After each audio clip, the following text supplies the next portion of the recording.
দেশে এখনো চাঁদাবাজি সন্ত্রাসী কর্মকাণ্ড হচ্ছে উল্লেখ করে সমাজের সবাইকে ঐক্যবদ্ধভাবে এগিয়ে আসার আহ্বান জানিয়েছেন নৌ পরিবহন উপদেষ্টা এম সাখাওয়াত হোসেন।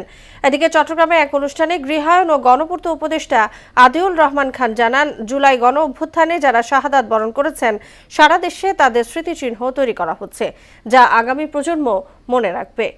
বুসরা জাহানের ডেস্ক রিপোর্ট। দেশে এখনো চাঁদাবাজি সন্ত্রাসী হচ্ছে, তাই সমাজের নেতৃত্ব স্থানীয়দের এগুলো প্রতিহত করতে এগিয়ে আসতে হবে। সকালে খুলনা সরকারি সুন্দরবন আদর্শ কলেজের ৫৬তম সুবর্ণ জয়ন্তী ও পুনর্মিলনী অনুষ্ঠানে একথা বলেন নৌ পরিবহন এবং শ্রম ও কর্মসংস্থান মন্ত্রণালয়ের উপদেষ্টা ডক্টর এম সাখাওয়াত হোসেন।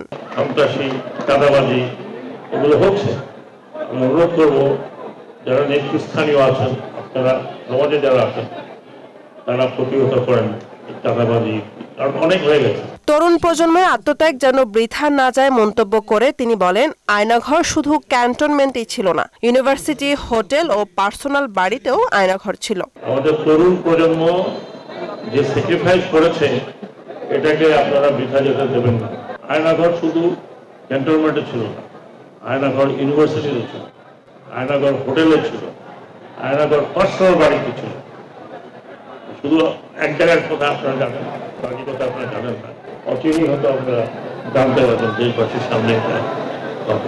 এদিকে আনুষ্ঠানিকভাবে যান চলাচল শুরুর আগে এক্সপ্রেসওয়ের নাম পরিবর্তন করে চট্টগ্রাম উড়াল সড়কের পতেঙ্গা প্রান্তে টোল আদায়ের কার্যক্রম উদ্বোধন করেন গৃহায়ন ও গণপূর্ত মন্ত্রণালয়ের উপদেষ্টা আদিলুর রহমান খান।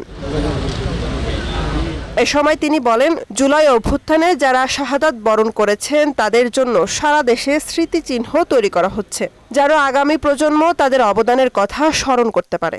আমরা সারা দেশে যারা এই জুলাই অভ্যুত্থানে শাহাদাত বরণ করেছেন তাদের জন্য বিভিন্ন জায়গায় স্মৃতিচিহ্ন তৈরি করছি, যেন সারা দেশের মানুষ এবং আগামী প্রজন্ম তাদের অবদানের কথা স্মরণ করতে পারে। বুশরাত জাহান, মোহনা সংবাদ।